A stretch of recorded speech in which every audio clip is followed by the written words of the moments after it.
Hi, okay, so today I want to give an update of my carnivore diet and my Viome, my gut Viome. I just got my gut Viome results back. So you can go ahead, if this is the first time you're seeing this video, you can go ahead and look, and I've given my blood results at 6 weeks on carnivore, and also how I felt, okay?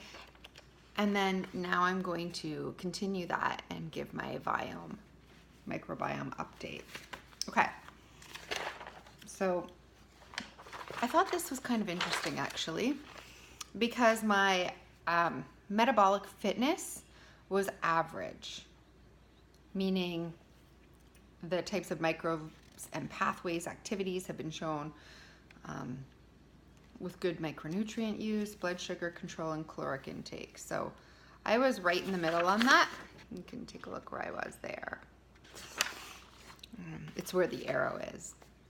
My inflammatory activity was low. It was super low, which means I have several pro and anti-inflammatory types of microbes. And so it's related to inflammation. And if you take a look here, it's in the low side, which I think is super interesting because I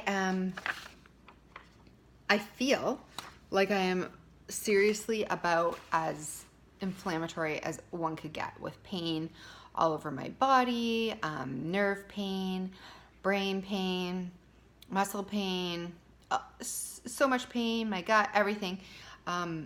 Yet it shows that I'm low. So carnivore diet might be showing that I'm low, but it's not affecting symptoms. So that is very strange that my inflammatory gut microbiome is showing very low, and yet I have raging symptoms. I don't know what to make of that. My gut ecosystem is also very, very low. The low, I'm at 90, and the high richness is 400. So basically it says that I'm in the 0 to 5th percentile of the Viome population for microbiome richness. So the carnivore diet has really affected this. My last Viome results, I was in the middle. So the carnivore diet has taken my microbial activity and richness down to, like, you know, probably the 2nd or 3rd percentile of people, which is not good.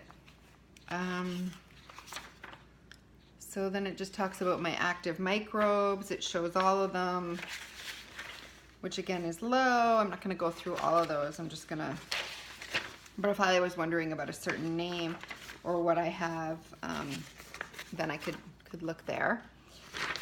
Okay, so now I'm on to foods and recommendations. So here we go. Recommendations, they give you superfoods, and they give you what to enjoy and what to avoid. And of course that doesn't take into account allergies, but I have my food allergies test, so I can just cross-reference and not eat the ones that I am, sorry, I'm just trying to not eat the ones that I am sensitive to, and go ahead with the ones that I'm not sensitive to based on this. So I have to kind of cross-reference both of them. And it also tells me some of the foods to avoid because of viruses. And so anyway, let's get on with it. Okay, my superfoods, which I think is really interesting. This is what they're recommending to increase my microbiome and to make it healthier overall. Banana, which obviously I haven't eaten in years. Black beans, which of course I'm off all legumes because I'm trying to get my inflammation lower. Cilantro, I have had some of that. Eggs. Now my food sensitivity shows that I am sensitive to eggs, more the whites than the yolks, but I might go ahead, since this is a superfood for me, try again to introduce the yolks, not the whites. But it's recommending that for me. It's recommending hazelnuts, which I don't eat, flaxseed oil. It's recommending kale, And the reason, when you go in and you look at all these, basically it's recommending kale because it is wanting me to build my magnesium. So I could supplement with magnesium rather than eat kale. It's wanting me to take flaxseed oil for the alpha linoleic acid and the omega-3 fatty acid. So I can, I can get the omega-3s with the fish, but I can also get some in other foods as well, or supplement. Lamb, they're recommending for me as a superfood because of the cobalamin, which is a B vitamin. So again, I could supplement with cobalamin, or I could take lamb.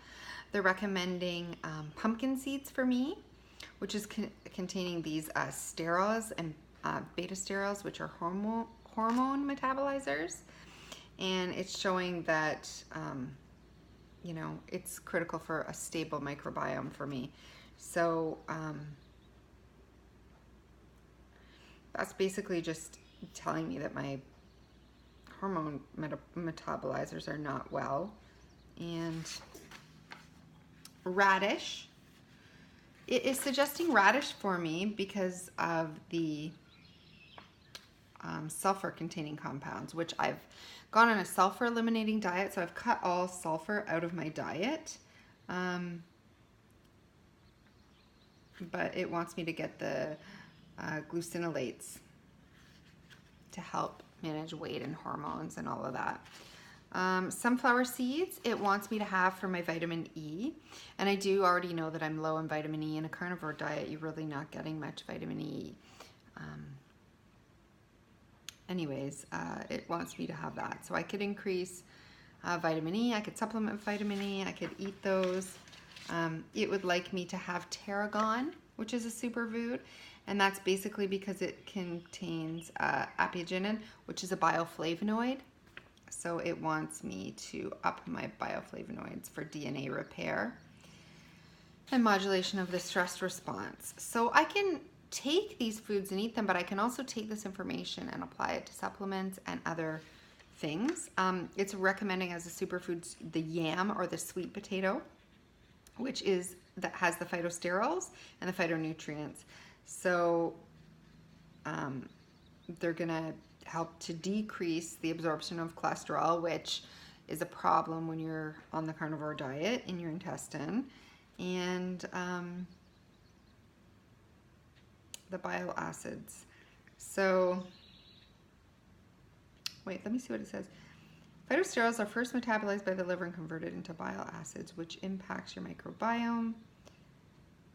Okay, so they're saying that the bile acids are good and can prevent bacterial overgrowth, inflammation, and alter the diversity of your microbes. So they activate specific microbial pathways that are good for hormone regulation. So that's good. So I could, have ox bile or increase my HCl. I could supplement with HCl and pepsin. And the last superfood that it is telling me to have is cow's yogurt plain. So obviously my sensitivity to dairy on my food sensitivities chart is off. It's off the charts. But it's basically telling me I need the cobalamin, which is a B vitamin, and so it's going to help with nerve health. So I can get cobalamin elsewhere, or I can supplement with cobalamin. And then additionally, it helps with the microbiome. So I could maybe, I tried this before, but I could maybe add in some buffalo yogurt. I can get a really good grass-fed buffalo yogurt locally. I thought it was affecting me as well, but on my food sensitivities test, it shows that it's showing zero reaction to buffalo, super high reaction to cows and casein. But yeah, so that's what that is telling me, all my superfoods. So none of those, as you can see, except for the lamb, was meat that they're recommending. And then it just goes through for my supplements. They are recommending me to take STW5, which is digestive support, and that's just a whole bunch of like herbs and If you don't know what that is, you can look it up. It's like a ton of blend of different herbs and yeah, herbal supports in a capsule. It's also suggesting that I take digestive enzymes or bitter foods, pepsin or amylase or protease or lipase or ox bile as digestive enzymes. It's also saying that I need probiotics, either found in locally fermented foods or Lactobacillus plantarum. So I really need to up that. And it's also telling me polyphenols, so in colorful fruits and vegetables. And they're recommending that I supplement with resveratrol. So those are the recommendations. And then of course it's going to tell me foods to minimize. It's telling me to minimize molasses and maple syrup, and that's good because I already was minimizing sugar and I don't want to eat that. Kombucha. So it's telling me to minimize coconut water and green tea and black tea and cane sugar. So and white rice. So all the things that I would minimize, they've got that. As well as certain fruits. It's telling me to eat most of them except for prunes, pomelos, jackfruit, lychee, and mangosteen.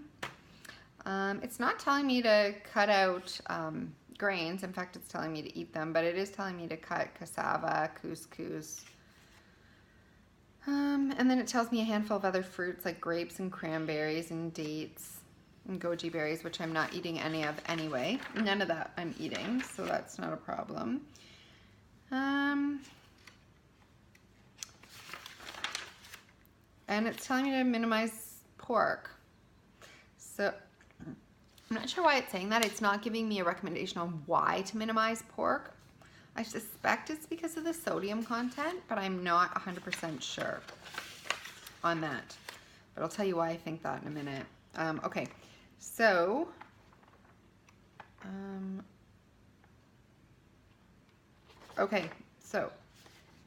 here are my avoid foods. These are like my kryptonite foods, never eat foods. Almonds, which I already knew from my food sensitivities. I've never had them. Coffee, I don't drink it. So we're good on both those two. Lobster, which I don't have often because it's expensive, but I do have it a couple times a year. And the reason they're saying that is because it's high in sodium, which causes my stress response and my microbiome. And so basically sodium is what they're telling me the reason to not eat lobster is. And I have been salting all my food.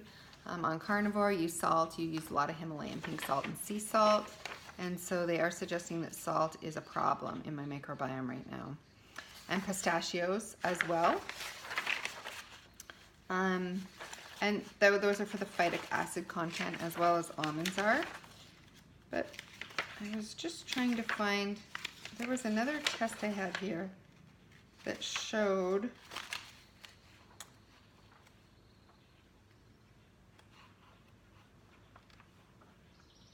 and I gotta find this information because it showed my kryptonite foods better in a, I don't know why it's not on here, but I saw it somewhere. It said salt, and that's what I wanted to read because, oh my gosh, when you're on carnivore and when you're basically trying to remineralize yourself, you're relying on salts.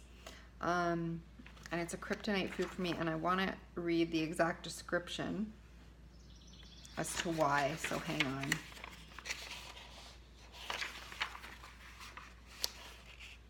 Okay, so that's why. Okay, because it says minimize. It doesn't say avoid completely. And then it won't give me the breakdown as to why. But it is telling me to minimize sea salt and minimize Himalayan salt and minimize stevia as well. So, yeah, I would like more information on that. So I'm going to see if I can get more information on that from the company or from my test somehow. Only because I use sea salt for remineralization. I use it in my bone broths. I use it in water flushes. I use it in enemas. So I really want to find out more information on that. But the long and short of it is that if I want to, my inflammation is low, but I'm still having symptoms. So if I want to increase the diversity of my microbiome and get my microbiome healthy, which I do after the antibiotic, because this is what's causing part of the problem, I do need to increase some of these foods. So it is interesting to me that a lot of these superfoods are foods that I wouldn't eat on a carnivore diet. I wouldn't eat them on a keto diet, and I wouldn't eat them on a low carb diet even. Some of them I would, but not all of them, specifically something like a banana and and black beans. It's basically saying that black beans is good because of the zinc content.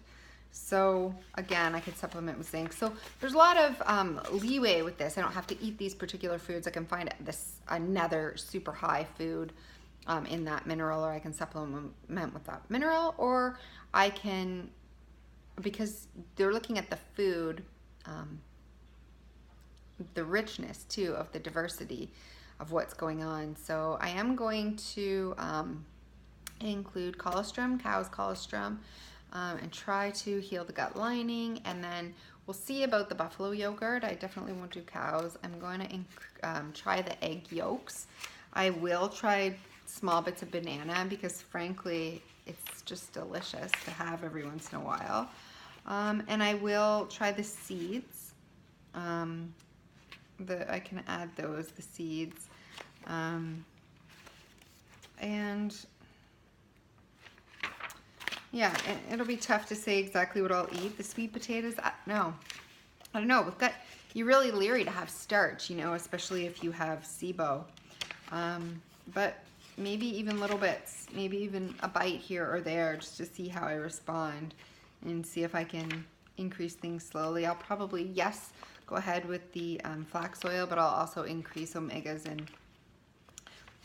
and I'll have to get more lamb. I've been eating a lot of beef, but I could definitely try the more lamb. But again, cobalamin, you're getting a lot of that with other red meats as well. And I don't know about the sulfur. It's recommending the radish as a sulfur.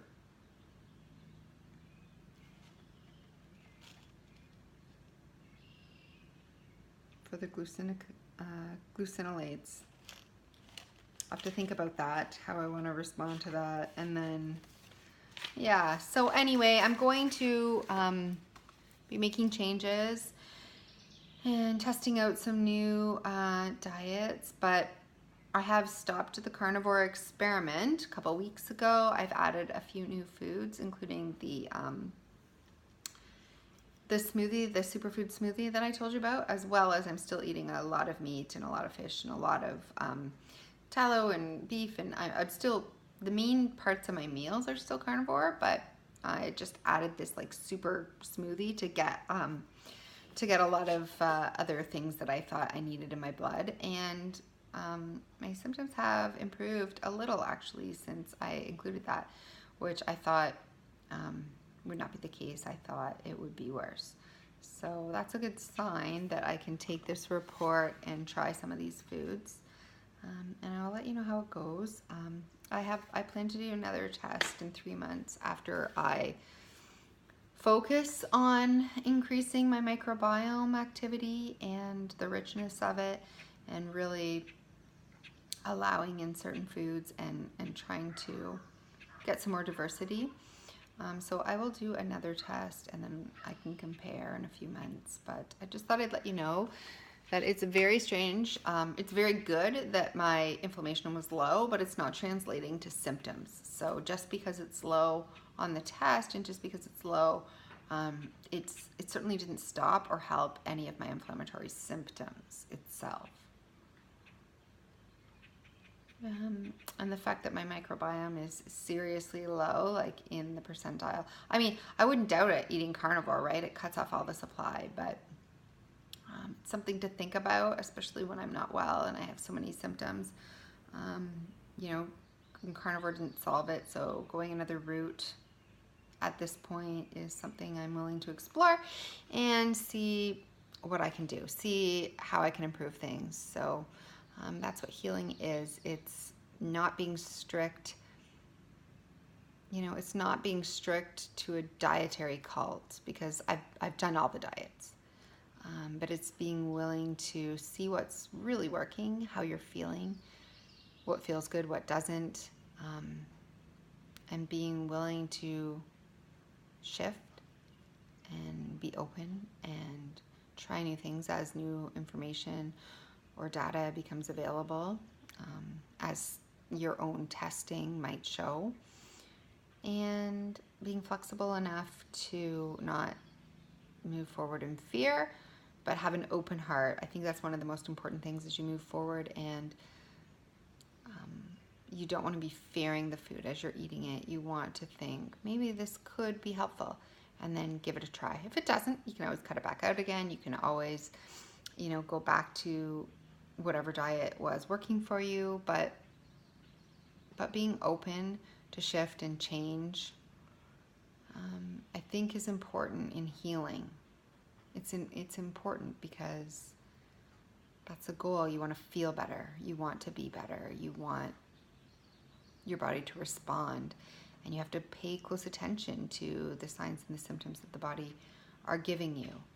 And sometimes you want to believe those stories like, oh my God, carnivore is going to cure everything. But if it's not for you,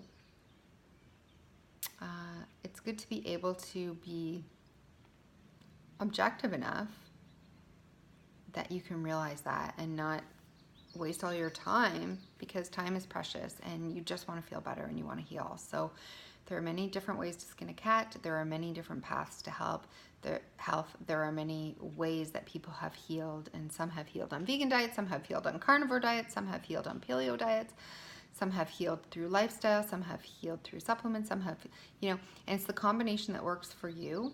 So, although I believe it is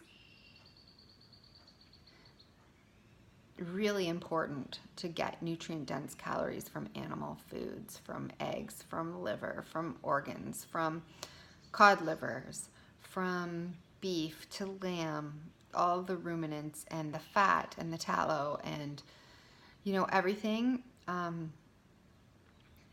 It's time to open up my mind and think, well, maybe the plants and the plant medicines have their place.